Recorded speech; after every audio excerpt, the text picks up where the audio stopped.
Thanks a lot. So I'm very much looking forward to this hour. It's a little bit challenging when people ask you something that you've done quite a bit of research on, you've been teaching for a while as well. But usually when you teach this over 5 weeks and you spend 2 hours every week.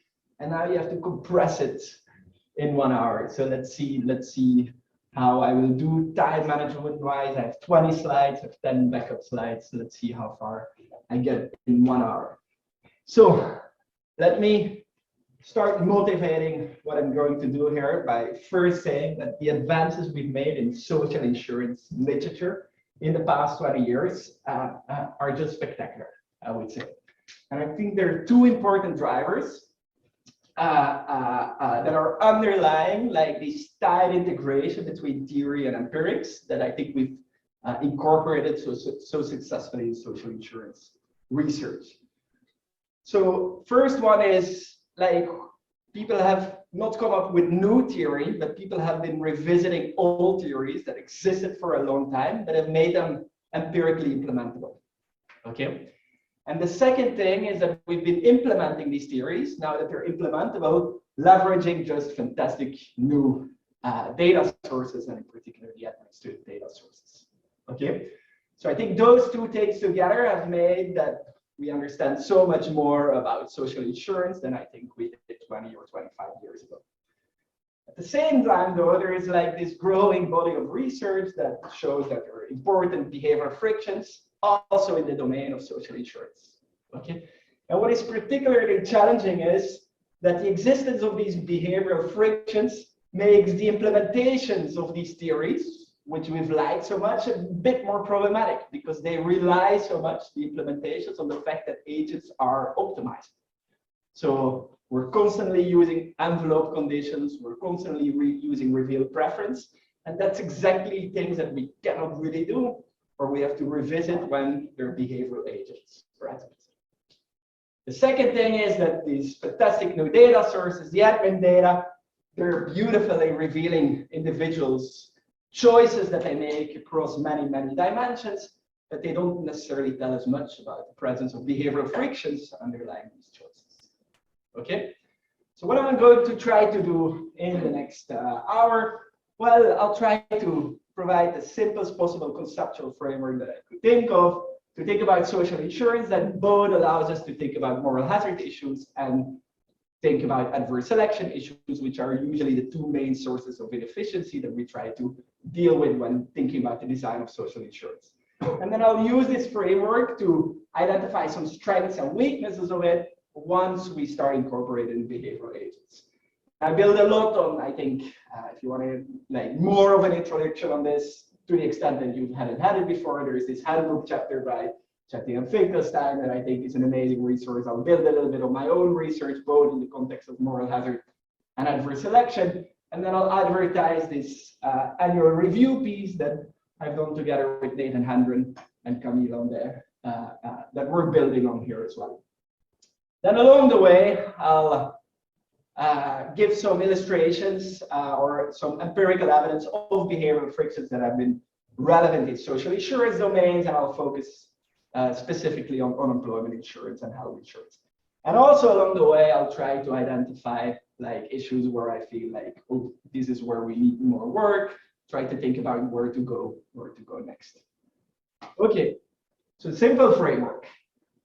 So I was happily surprised yesterday when I arrived in the afternoon to see that our notation, like with Dmitry and Hunt, is just so similar. So everything you've learned yesterday will be repeated today, but rather than thinking about changing T, we're going to change B, which is the coverage that the insurance program provides, and P is the price that people pay if they want to have access to that coverage. Okay? So the social value of providing insurance to an individual of type theta is going to be described by this W here. It has two components. The first component is the value to the agent of having the coverage B, for which he pays a price P. We're putting a welfare weight in front, and then we're accounting for the fiscal cost of providing this program as well. The fiscal cost of providing this program is very easy. It's the coverage you're providing multiplied by the risk that the social insurance is covering. Okay, so pi in the context of unemployment will be the probability of being unemployed. Pi in the context of health insurance is the probability of a health shock that triggers health expenses that trigger the coverage that you receive. Okay, so the expected coverage that you're getting is B multiplied by the probability that the risk will realize. Okay, so I'm going to write everything using this indirect utility function. You won't see any expected utility here. It allows me to keep notation quite simple, and I think we don't gain much by micro-finding where the direct utility is coming from for the insights that I try to reveal. But this indirect utility, and that's important to realize, of course, masks a lot of behavioral decisions that individuals have to make. So individuals make decisions across various dimensions, and the assumption for now is that they do so to maximize their utility. So they choose the axis given the policy that is in place to maximize the utility. Okay. For instance, in the context of unemployment insurance, individuals decide how hard to work and avoid losing their job. Once they lose their job, they decide how hard to search, how to set their reservation wages. They make all these kind of decisions. On top of that, when they're still employed, they think about how much savings to set aside for the potential situation that they become unemployed. Once they're unemployed, they think about how rapidly they deplete their assets. They think about other sources of self-insurance. Should their partner start working more if they lose their job? And sometimes they may make explicit insurance plan choices as well if they have the option to do so. Yes. I think I'm just being slow, but it might be helpful to repeat this for others too. So rule of B is also expected utility, yes. Right? So you're integrating over everything, and the stuff in the bracket we're subtracting because that's what the government pays. Exactly. For the program. Exactly. Okay, got it. Okay, so I wanted to make this explicit. So I won't make things more complicated than this. So it's super easy that it's super important that we're all on the same page on this expression right here. In fact, I'm going to simplify life just a little bit further and assume quasi-linear preferences and assume that the welfare weights are equal to 1 for all of the thetas. And so the welfare we get from insurance is really this value that it generates to the agent minus the cost that it entails for the government to provide it. Okay? Good. So then, and you've seen these kind of examples using tax variation. Now we're going to use variation in the coverage that we're going to provide. And we're going to think about the welfare impact of, for instance, increasing the generosity of an unemployment insurance scheme. Okay, so the impact of increasing the benefits on welfare can be decomposed in 4 different effects. Okay, so there is a direct welfare effect, how much the individual gains from having more coverage. There is a behavioral welfare effect. The agent may change all these behaviors that I just mentioned earlier on, and then what is the impact of that on their utility?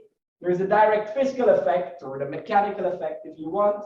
That is, if I increase the generosity of the social insurance, then I increase my costs depending on how likely the risk is that I'm trying to insure here.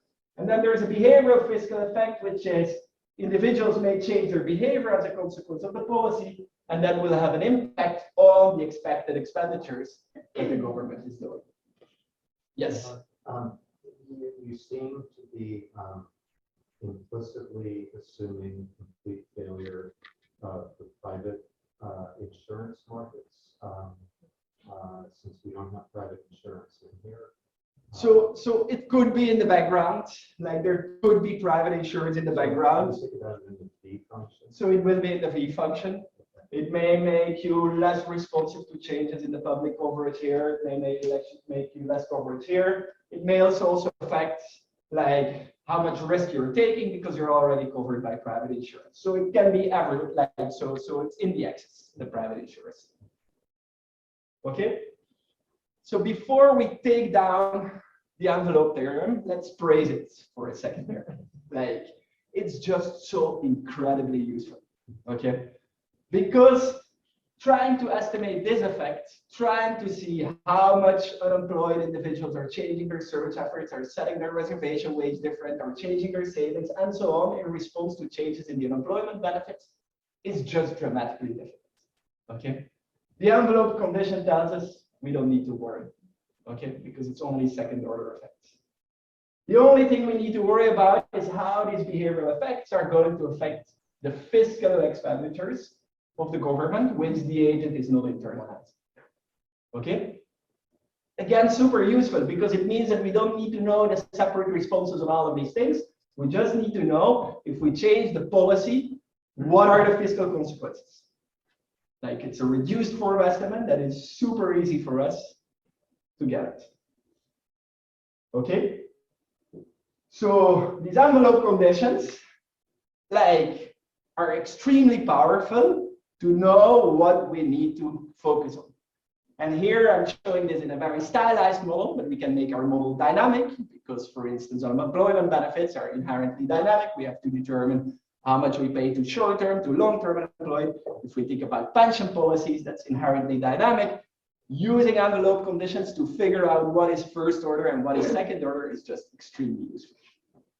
Okay, but we're going to introduce behavioral agents in a second. Before I'm doing that, let me use the framework to really focus on moral hazard.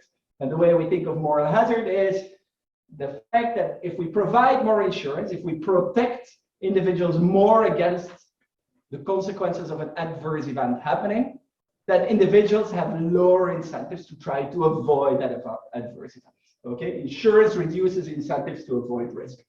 So at this clunky term here where I said like, oh, if people change their access, this may affect the expanded expenditures for the government. If we focus on moral hazard and not the fact that people may change the coverage they get, if they have the option to choose between different plans, then we can simplify this as just thinking about how does their behavior change the risk or the probability of the risk that we're trying to cover. Okay, so this behavioral fiscal effect we can then write as an elasticity, which we like in public finance. So the only thing we need to know from the fiscal side is how this risk that we're insuring is increasing if we make the unemployment, if we make the social insurance more generous. Okay, so this is the elasticity of the risk with respect to a change in the social insurance coverage. Okay. So once we have that, we can plug it in the expression that I had just before. We apply the envelope condition, and then we see that for an increase in the benefit to have zero impact on welfare, which is a necessary condition for the benefit level that you have in place to be optimal, what we need is that the insurance value, the value of giving an extra $1 of coverage, is equal to the moral hazard cost. Okay. And the insurance value, the value of giving an extra $1 of coverage, just depends on how much does the agent like the extra $1 of coverage relative to how much it costs in mechanical terms, which is just determined by the probability of facing the risk. Okay, so for instance, if this elasticity is 0.5, that is our, say in the context of unemployment, the unemployment rate increases by 0.5%. If we increase the unemployment benefits by 1%, it means that for each $1 we transfer to the unemployed, we have to pay an extra 50 cents just from the fact that more people become unemployed. Okay, so for unemployment insurance, the generosity we start from to be optimal, that it needs to be that the insurance value is also equal to 0.5, meaning that to get a $1 transferred when being unemployed, I am willing to pay a premium of 50 cents. Okay, so that's what we need. Okay, so these things we can in principle estimate. So on the right-hand side, thinking about how labor supply changes in response to social insurance, there has been done a lot of work. Okay, so we have a good sense for different social insurance programs, how big these elasticities are. Of course, they're very different depending on the context we're looking at and depending on the program in place, but that is relatively easy. This thing, of course, is a little bit more tricky to estimate, although conceptually it's not different from just thinking about a risk premium in an insurance context. Okay, so how we've resolved, like how we're mostly trying to get estimates of this, is using this consumption-based approach. And then we're starting to use expected utility, for instance, in the context of unemployment. The value of unemployment insurance depends on how high your marginal utility is when employed versus how high your marginal utility is of consumption when unemployed.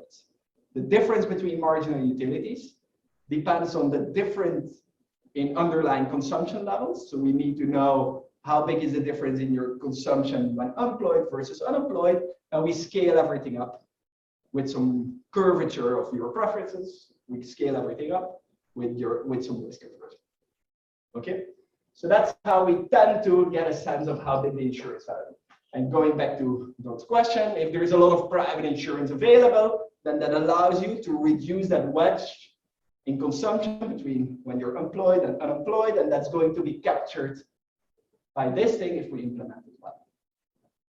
Okay, so that's the social insurance moral hazard framework. Let me now introduce the behavioral agents. Sorry, I'm a little bit confused on that last point. So when you implement it, does that mean that you're taking whatever other insurance person has as fixed, because you're comparing those two increments? So you're assuming that the baseline from which those increments are measured is invariant, so that the private insurance is not responding. So the private insurance may respond, or you may respond in how much private insurance you're going to get.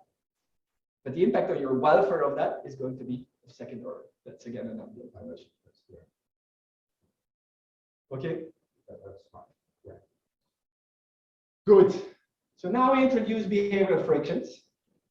An individual maximizes some behavioral utility that differs from the welfare relevant utility.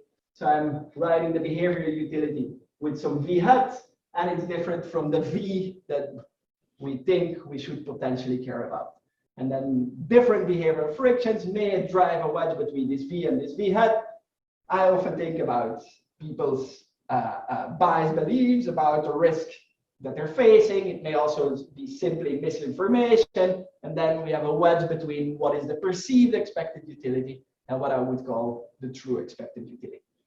But you can have different biases. You can have different notions of, oh, we have the decision utility versus the experience utility, or we have preferences or choices made on a frictionless environment and choices made on an environment with frictions. And there is a difference in decisions that you would make under the two regimes. Just to make my life simple and pragmatic for now, I'm going to say that we can do social welfare with behavioral agents, trying to take away that sum in the welfare that we care about of, for instance, this true utility, which is your expected utility if you're perfectly informed. And we may care a little bit about your perceived utility because we worry about the anxiety that people may go through if they have particular biased beliefs.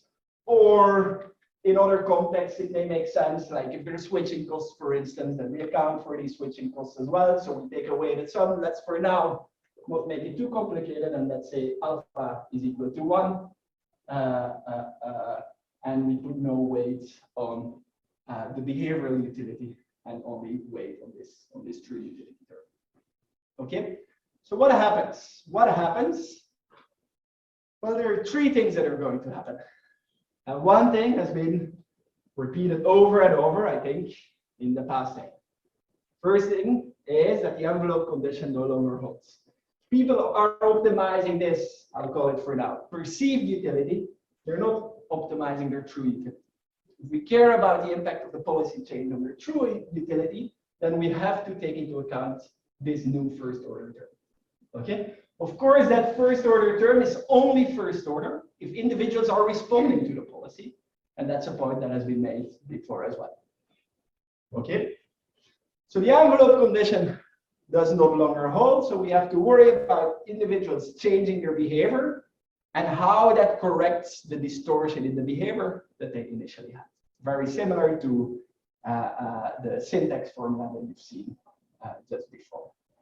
But there are two other things that I think have received less attention that have become important in this context, which is that the behavioral biases may have a big impact on how much you value an extra dollar of social insurance. Okay, think, for instance, of an individual who is subject to present bias and therefore doesn't set aside a lot of savings. So the moment that he becomes unemployed, he has less savings to smooth his consumption. So he will value an extra dollar of public insurance more.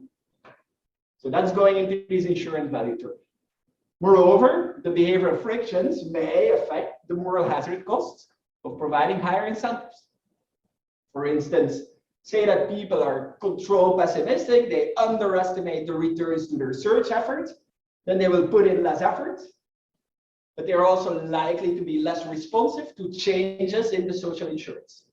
If they're less responsive to changes in the social insurance, that means that the moral hazard cost is going to be lower. Okay? So, what are the policy implications from this? Well, it's hard to know in which direction, if we introduce a behavioral bias or we eliminate a behavioral bias, we want to change our social insurance program. Okay? Because we have to think about these envelope conditions that no longer hold, these changes in insurance value, and these changes in the moral hazard cost. Okay, so it's hard to come with clean comparative statics with respect to a bias, as I write right here. But we can think about naive policies. That is, what is the social insurance that a naive policymaker would introduce, not being aware of behavioral frictions underlying individuals' behavior. Okay? A naive policymaker would still implement this Bailey-Chetty formula that I've shown you before. So we would capture the extent to which biases affect the insurance value. He would capture to which extent biases affect the moral hazard cost, but he's just missing out on this first term. Okay? So signing the way that a naive policymaker is distorting the policy is something we can do. Because for that, what we need to know is the behavioral distortions, and then again, how responsive we are to changes in the policy.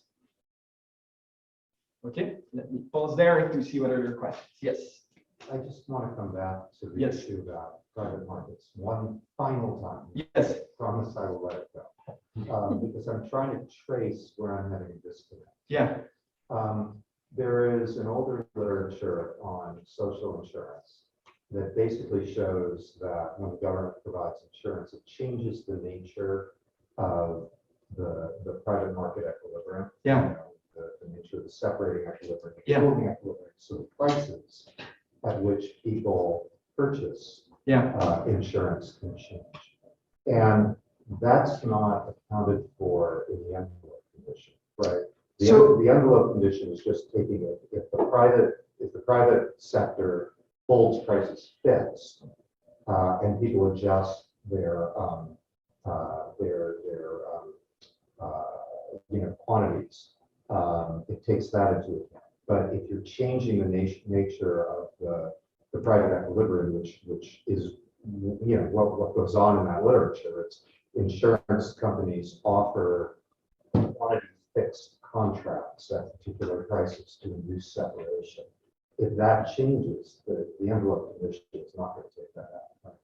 No, but the question is, to what extent do we need to know what's happening there? And I'm arguing that there, then the devil goes like into the details, and then we're hiding often in, like, I think that's a critique to doing sufficient statistics approaches. So all we then need to know, to the extent that there are no other inefficiencies that can interact with whatever is happening in the private market, is what the fiscal externality of that is. Okay, and so, for instance, if private insurers respond by setting different prices, and that may change individuals' decisions, then we just want to know the fiscal consequences of that. So this elasticity that we're trying to measure should be an elasticity not just partially to the change in the benefit policy, but accounting for all the responses that are going on, and then knowing how then the unemployment risk, say, changes is again sufficient for capturing that fiscal externality. I don't think that's quite the issue.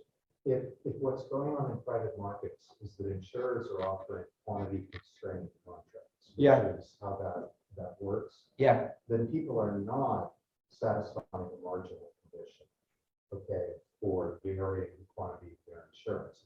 It doesn't have the property that the underwriter is assuming.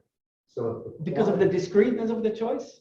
because of the quantity fixed nature. But can I, because I introduced choice in a second, so I have just one representation with choice. So you wanted to commit not to ask more questions, but I ask you to just defer your question for 2 slides, because I think it's related to that, and I think it's again an envelope condition that we can use there. But I may reorder. Okay, so when did I start? Or like how much time do I have? 33 minutes. Okay, not bad, not too bad. So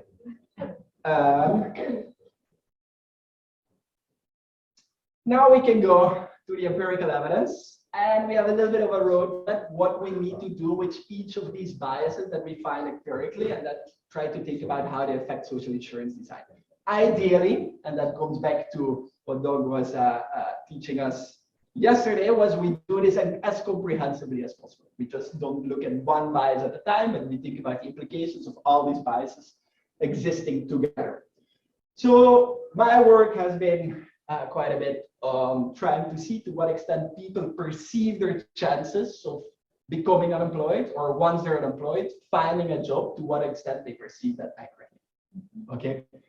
And the evidence suggests that people are very optimistic about their baseline probability to become employed again once they're employed. Okay. At the same time, and for that the evidence is much weaker, but at the same time it seems that they underestimate the returns to putting in more effort. Okay.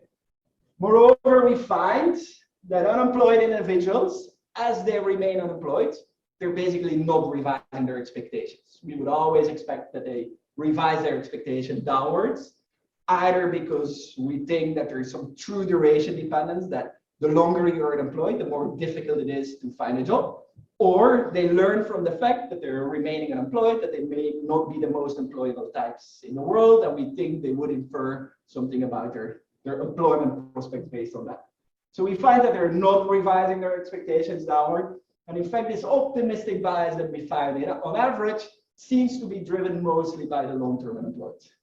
Okay, in this paper with Andy Muller, we are even arguing that it's partly because of their optimistic bias that they're too selective and select into long-term unemployment. Okay, so that's that. Then there is work on reference dependence by Stefano Della Vigna, Johannes Spinnewijn, and co-authors, and they look at this piece of evidence that people have argued is the most convincing evidence that moral hazard is really an issue with unemployment insurance, which is the fact that if people exhaust their unemployment benefits, that we see a spike in the exit rates out of unemployment. Okay, so we look at the probability of leaving unemployment, that spikes up the moment that people lose their unemployment benefits. Okay, that's very suggestive of moral hazard. The surprising thing is that it jumps up, but then jumps down again. Even though benefits remain low, we see that exit rates come down again very quickly. So people have worried what is going on here. And Stefano and co-authors have been doing a lot of work on this, first showing that a model with reference dependence can fit the data very well, and then going further and trying to see whether the spike we see in exit rates is also shows up if we look at search efforts itself. Okay, and they argue that it jumps up a little bit and goes down, but there is some evidence that conflicts a little bit with that from this Marinescu and Scandelis paper. So these are very recent papers that I invite you to have a look at as well. Yes? In listing it on this slide under behavioral friction, so the implicit assumption here is that reference dependence and loss aversion is a mistake rather than a preference that we can just you know, it's a little bit non-standard, but we can take seriously. So what we should, what I invite you to is that if we think about the policy consequences, then we have to think indeed about, we have to make a stance on the welfaristic consequences of reference dependence and so on, and then we could use the machinery that I've just introduced. Yes. But if we just take it as a normatively legitimate Yeah, preference, then then I think it's enough to look at okay, consumption right? smoothing gains and the moral hazard cost. Then you don't need to worry. Other than I guess the kink might make it Yeah. hard to use marginal conditions. No, but then I see. Okay. I think, I don't know, or maybe it gets all smoothed out because of the uncertainty.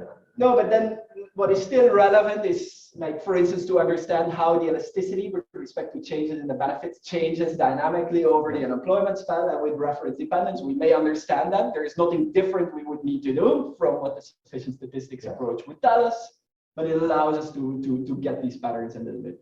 I don't think, by the way, that you can just say that the reference dependence references are legitimate. Stop there. Thing is, somebody's reference point is going to change it, Yeah. right?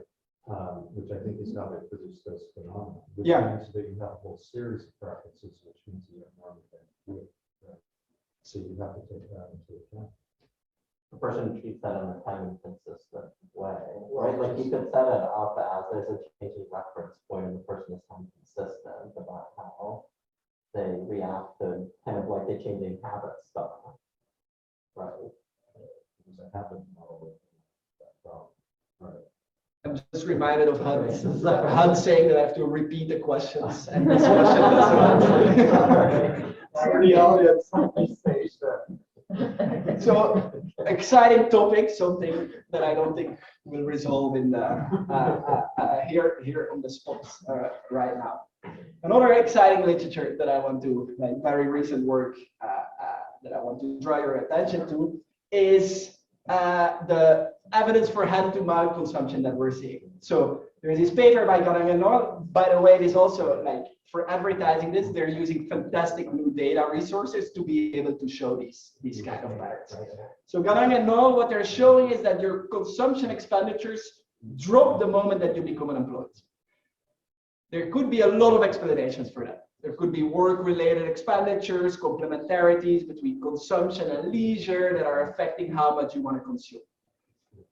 But then they show that consumption expenditures drop as discontinuously when individuals exhaust their unemployment benefits. Okay, so why don't I show you that just for a second? So it's all in the slides. So here, this is, so let me look at show the resources first.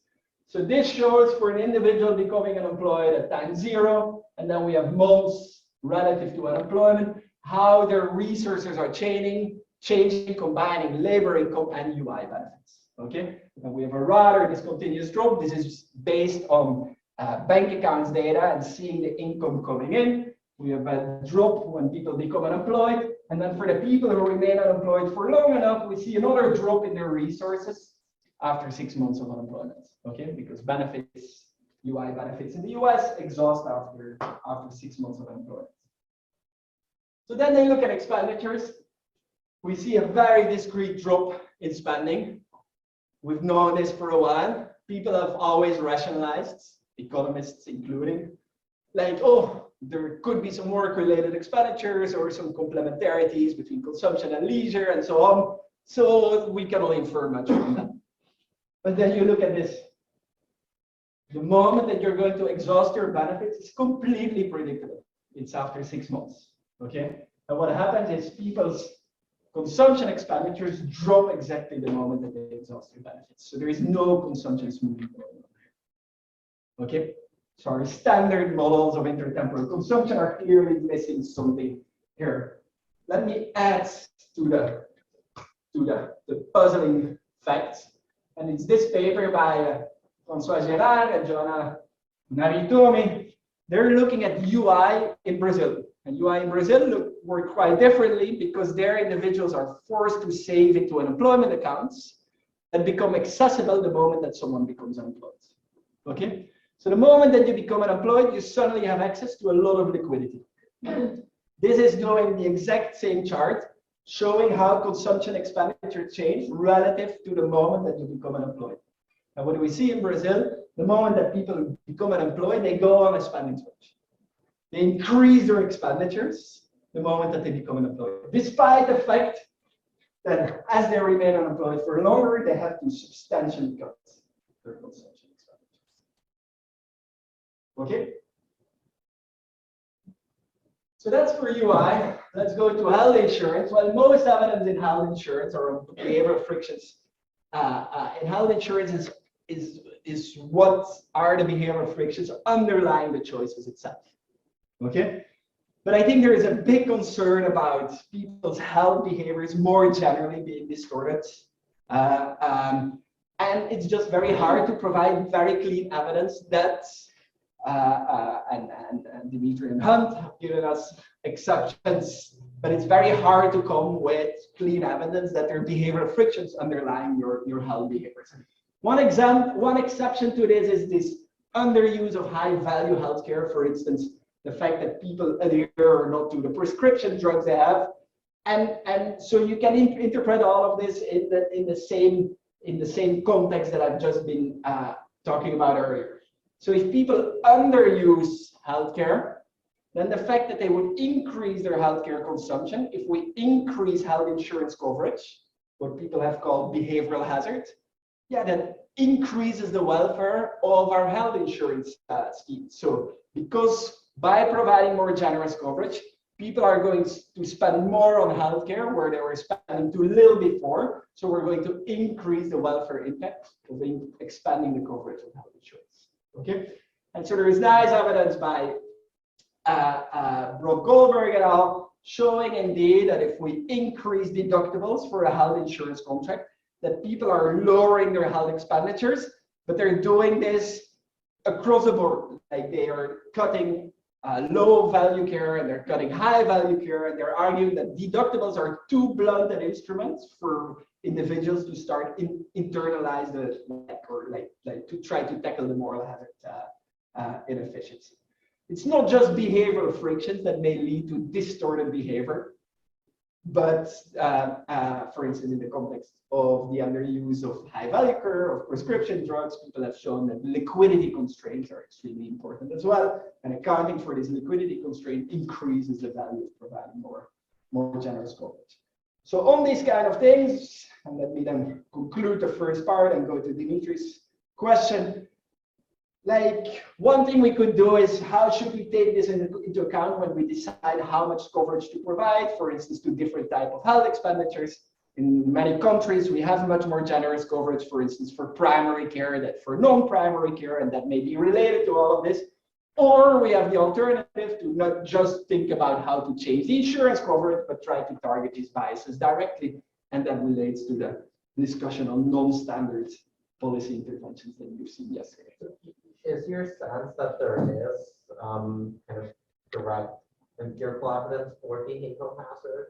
I mean, I understand there were kind of some calibrational arguments about, isn't it weird that people are not taking on this care that seems to be high value, but is there? So let me defer. Empirical evidence for this? So I think this is the one example where we know that there's low and high value care for a given individual, and they're responding in very similar ways to changes in the financial incentives that suggest that they don't perceive this as such. So, but I think,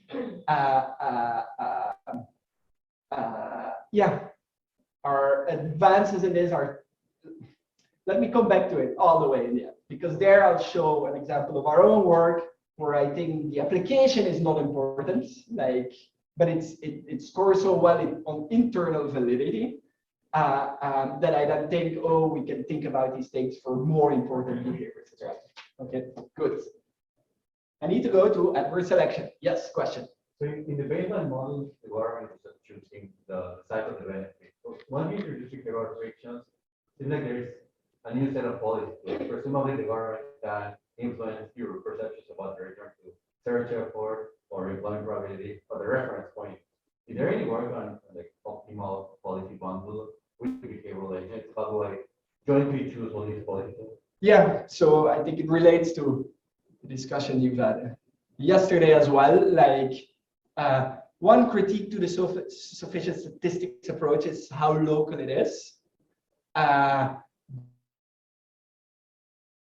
But we can take the behavioral frictions as they are, unless we think they will be endogenous to how much benefits we provide, which would relate to the fact that behavioral frictions depend on how high the taxes are as well. But to some extent, I think it's fine to keep the behavioral frictions as given, and then think about what is the marginal impact of changes in benefits. Then we can also think, given the benefits in place, what is the impact of reducing the behavioral frictions? Then doing them together, like the sufficient statistics machinery is like we would need to expand on that to think about the joint optimal decision on these two things. I have a little bit to say on that in the context of adverse selection, because there people have worried more about it, because there the behavioral frictions can counteract the inefficiency that is coming from the market. So then we have to worry about that as well. Let me introduce that. So I'm going to use the same framework, some clunky notation, like I'm not super precise, but I had this pair of benefits and prices before. Let's assume that you have a menu of contracts that you can choose from, and the value you get depends on the plan that you end up choosing. Okay, let's make that menu as simple as possible. Still, let's assume that people have the choice between getting insurance or remaining uninsured. Okay, so then the social value of insurance for individual of type theta, if he gets the insurance, will be exactly what I've written before. If he doesn't get the insurance, it will just be the value of not being insured, and there are no fiscal consequences from the government's perspective. Okay, so I'm going to denote the insured individuals by I. I would have denoted the uninsured by U, but we don't need them in my specification here. But the people who are at the margin, who are right in between, like who are indifferent between buying insurance or not, I'm going to denote by I. So now I can do the exact same exercise. I can do it with changes in benefits as well. Let me illustrate it for changes in prices. And just think, what is the welfare consequence of changing one of these policy tools at the margin? Okay. I'm going to show not just the effect on an agent of type theta, because then I would have to take into account what if he does the one versus the other thing. No, I'm going to aggregate. I'm looking at average welfare for all individuals in my economy. What's the impact of a change in prices? Well, there is going to be direct effects again. If I increase the price, that of course hurts everyone who's buying insurance. So we'll take the expectation over the insured individuals of what the marginal of this utility is for increasing the price. Of course, if I increase the price, then that means that I gain extra dollars from everyone who's buying insurance. Okay, so this is the direct effect from doing this. Then there is a behavioral welfare effect. If I change the price, I'm going to change the share of individuals buying the insurance. If individuals change their decision to buy insurance, that means that they don't just get the value of the insurance, or sorry, if more people start buying insurance, then they don't have the value of being uninsured anymore. Suddenly they get the value of being insured. Okay. If I change the price, I change the share of individuals being insured. That has a fiscal consequence as well. For each individual who suddenly becomes insured, I will receive a price P. But then I also have the expected expenditures for that individual. The expected expenditures are B multiplied by the probability that those individuals face a risk. Well, it's not just for any individual that I care about this. I care about this for the individuals at the margin, the people who are responding to my change in the prices. Okay, so this is going to be my behavioral fiscal effect. Okay, so this term we know very well from Enab and Finkelstein's work, but I'm betting it here in my broader model, and we see one complicated term here, which is this term as well. We have envelope conditions again. Okay, the fact that people may change their plan choices depending on the instruments that we're going to use. The impact on their own utility is going to be of second order because they're optimized. Okay, so let me briefly use a framework to think about adverse selection here.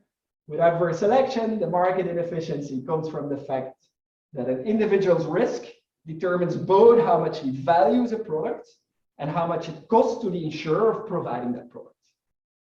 Okay, but the insurer cannot price the cost of that individual cannot charge a different price based on the individual specific risk. Okay, so what we then can have, for instance, in a competitive market, we expect prices to reflect average costs. And if on top of that we have adverse selection, meaning that people who are more risky are more likely to buy the insurance, then in a market with adverse selection, we would have underinsurance when prices reflect average costs. So how does that show up in my little mole here? Think about this fiscal externality term here. Think about the fiscal externality from reducing the price of the insurance and therefore inducing more people to buy the insurance product. What's the fiscal externality from that? It's just the price that we get minus the expected cost, which was the risk for these marginal individuals who respond to the price change. If the price reflects average cost, then this fiscal externality is just simply going to depend on the difference in risk between the infra-marginal buyers of insurance, those who decided already to buy insurance, minus the risk of these marginal individuals who needed the price reduction to be convinced to buy the insurance. Adverse selection means that people with higher risk are more willing to buy the insurance. So the infra-marginal individuals will have a higher risk than the marginal individuals. Adverse selection makes its turn therefore positive. So it suggests that there is a positive fiscal externality from inducing more individuals to buy the insurance. Okay? So in the presence of adverse selection or risk-based selection, we will have these extra fiscal externalities in place, but those we can in principle account for. We can set prices to neutralize these kind of things. Okay? Of course, we need to account for redistributive consequences as well, because if we subsidize insurance, it means we're taking away money from people not buying insurance and we're giving it to people who are buying the insurance. Okay? So that we need to account for. But adverse selection per se doesn't affect the value of offering choice in social insurance, because in principle, we can tackle it with price instruments. What is more fundamental when we think about, oh, do we want to differentiate the plans that individuals can choose from, is to what extent are individuals selecting based on the surplus they get from those plans? And the surplus will depend on this insurance value term that I introduced before. And is the selection on those terms more important than the selection, for instance, on moral hazard? Okay, so that was super quick, but that's something we try to conceptualize a little bit more, being very confused about everything, like what it means to have selection more on moral hazard and things like that. And we'll try to build a simple framework to make that a little bit more precise. Okay. I had no questions. We talked about for 10 minutes not having any behavioral agents. So we need to introduce behavioral agents again, no? I'm doing the same. Individuals choose a plan that maximizes their behavior utility, not necessarily their welfare relevancy. So what are the welfare implications? Again, we assume that the envelope condition holds. With behavioral agent, it no longer holds.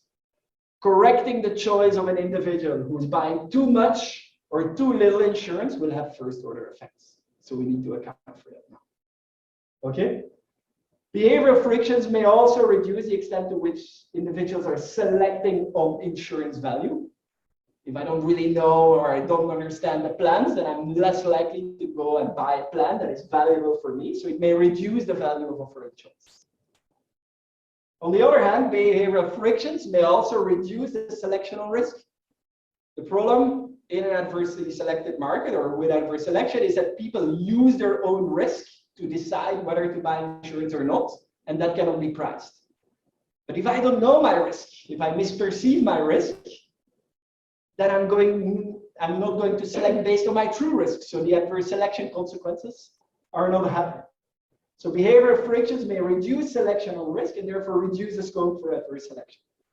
Okay, and so relating back to an earlier comment, one worry that we have is that we have policies that eliminate the behavioral frictions, we may increase the scope for adverse selection. And there has been quite some work trying to think about the interaction between this market inefficiency and these behavioral frictions.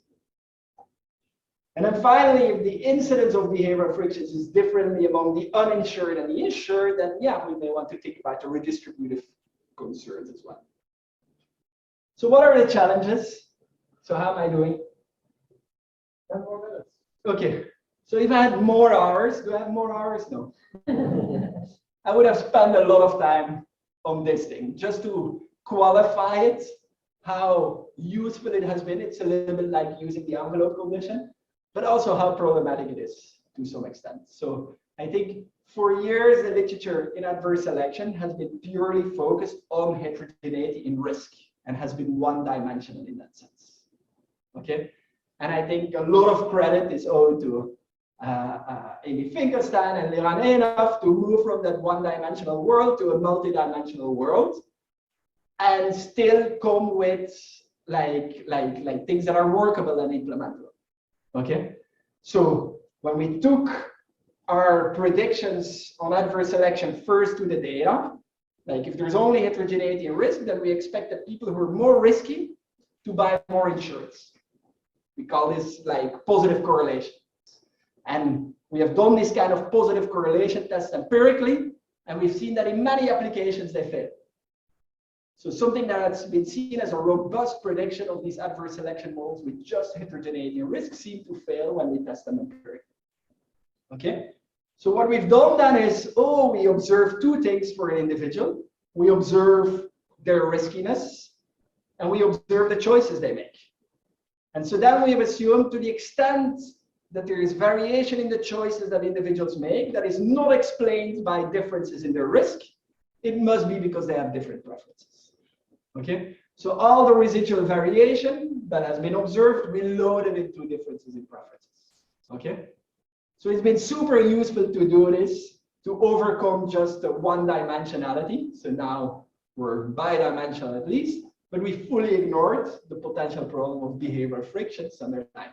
Fully ignored. These are two literatures that have evolved way too much in parallel, like still using just rational agents and doing like all the analysis versus a lot of work documenting behavioral frictions underlying insurance choices.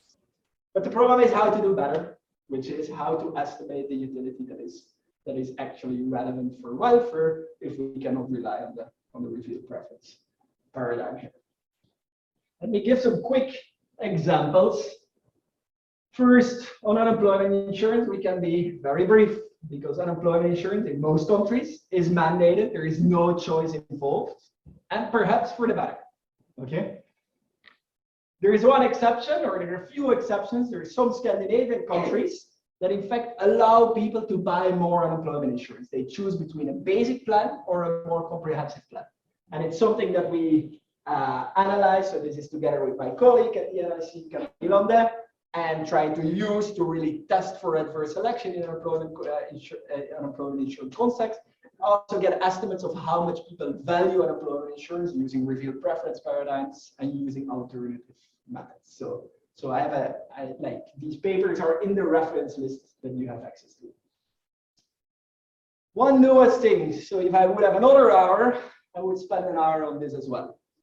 In many social insurance contexts, we don't observe individuals' choice. So we cannot use the revealed preference paradigm because people don't reveal their preferences because they're not making any choices. So how do we make progress then on trying to get a sense of how much individuals value insurance? So there's quite a bit of work on that, and Raj had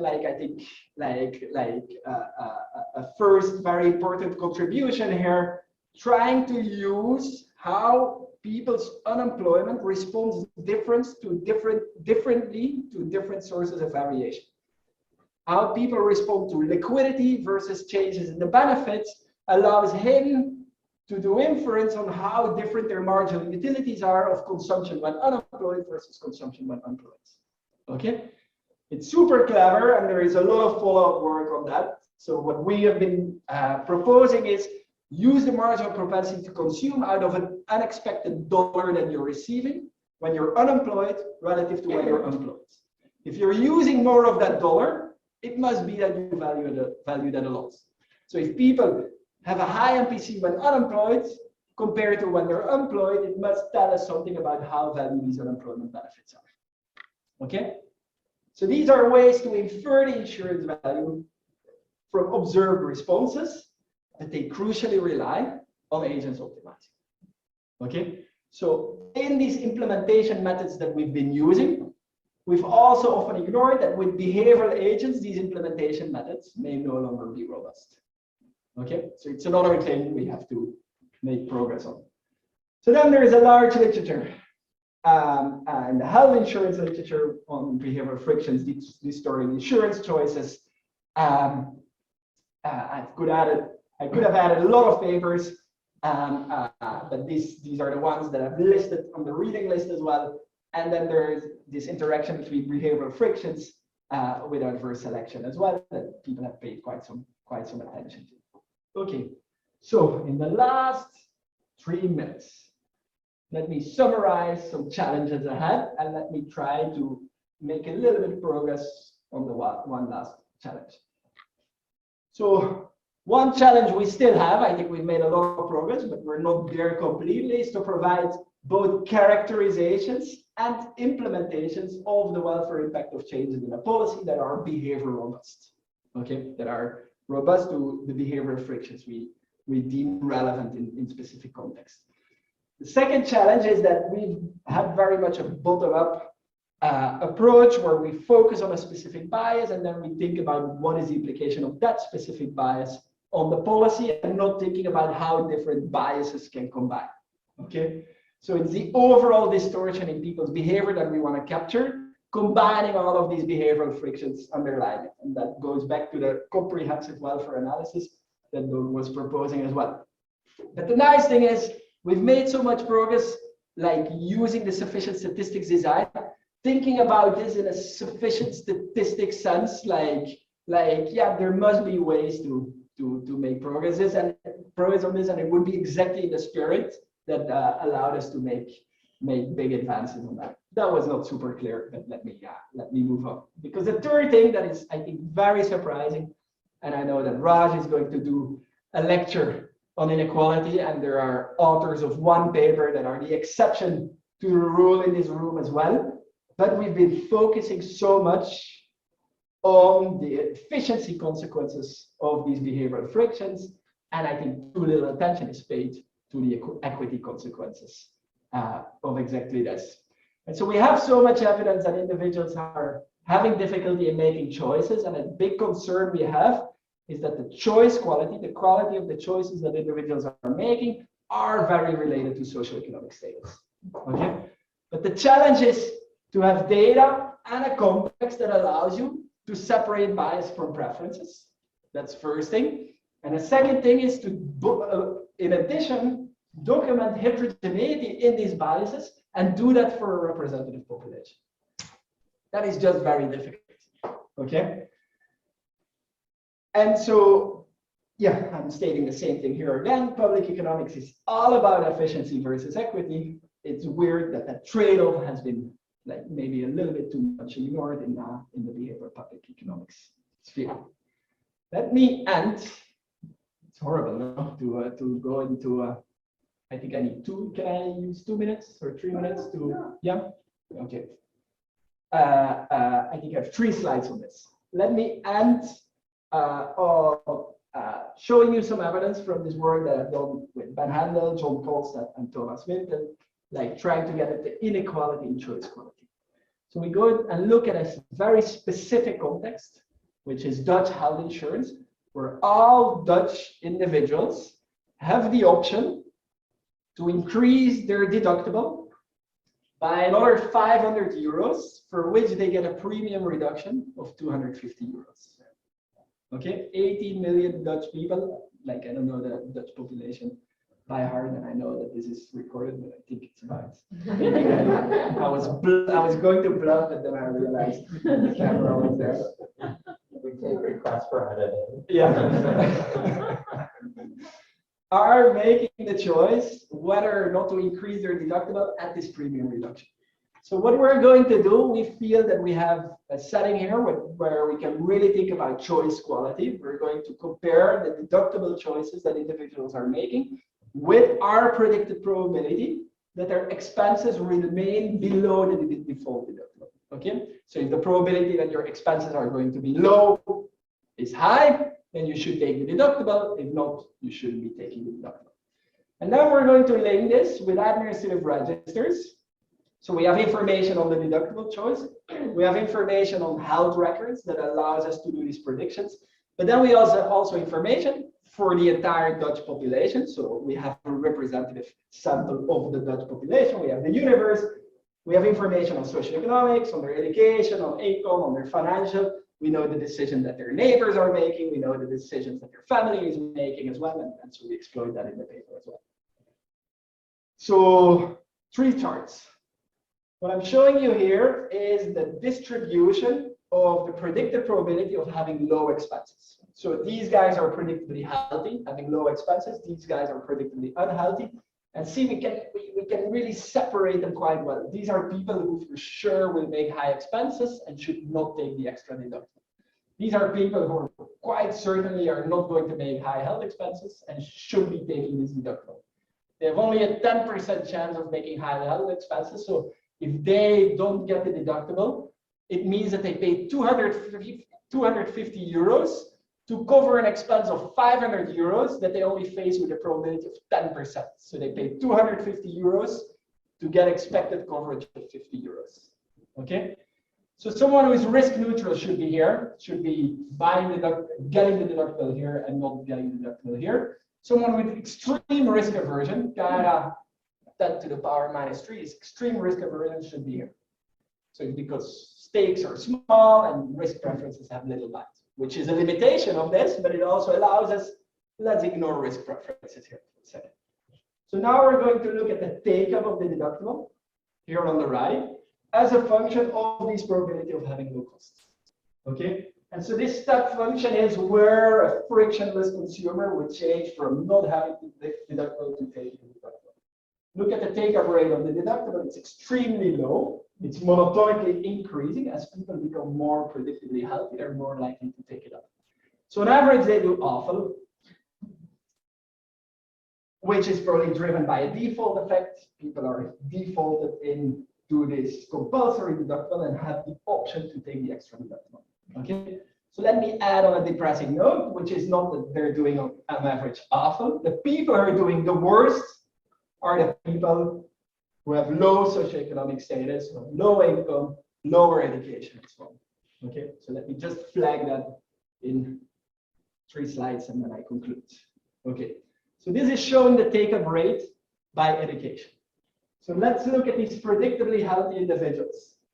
People who are high school dropouts, even if you make them like close to 100% predictably, like having low health expenses, take-up rate remains at 10%. People with the highest education, take-up rate is more than 3 times as high. Okay, so this is just by by degree that you have, not by the fields that you've specialized in. So let's look at the field that you've specialized in. So the blue ones here are the statisticians. Okay, and the X's here are the philosophers. So even within similar degrees of education, someone with a quantitative background is just making better choices than someone with a non-quantitative background. Okay? Similar, looking at professional sector. The ones making the best decisions are people working in business services, people working in insurance, working in health insurance. So we have pushed this research to the parliamentary debates. And then people always say, oh, but we cannot exclude that people with lower income really have different preferences. They have lower income, they have access to less liquidity and so on. But in the data, we have information on income, we have information on liquidity. So we can see once we take out the effect of education, how predictive is or how related is your choice still to income or liquidity. And there is no relationship. So it's really about human capital that is driving people's choices here. Okay? But then if you put things together, all of this is very correlated. So it's still the people who on average have much lower income are making much worse choices. So this is not a very pedagogical chart. It's just a showing off chart that we have a lot of observables that we can use here. So we have people's firm fixed effects, their zip code fixed effects, what their parents are doing. And what we're doing here is ranking people based on the quality of the decisions they're making, all the way from the top decision makers to the bottom decision makers.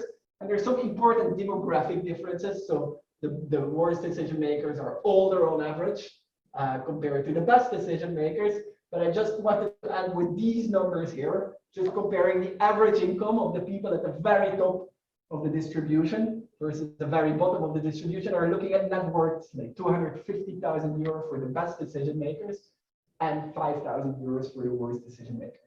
So not taking into account the redistributive consequences from allowing people this choice to take a deductible or not would be a big mistake. This is about small stakes. This is a deductible of 500 euros, but we're making a lot of these mistakes, and all of this may compound to really huge welfare losses that we should take into account, and that I hope future research can shed more light on. Thanks a lot.